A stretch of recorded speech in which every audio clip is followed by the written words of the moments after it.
Welcome viewer, I am Murugan S. This video tutorial describes how to set and change password on Windows 11. Click Start, Settings, click Accounts.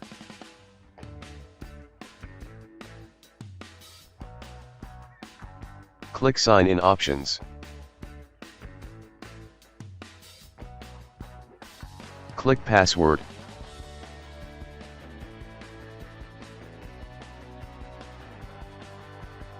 Click Change.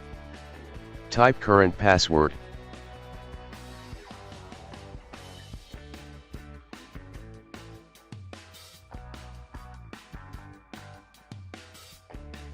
Type new password 2 times.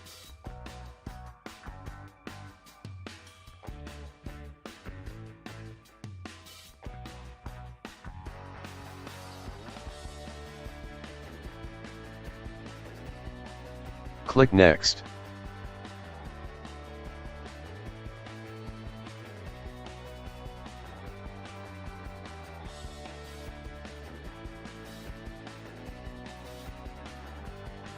I hope this video tutorial helps to you.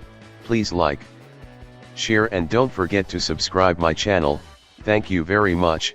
See you next video.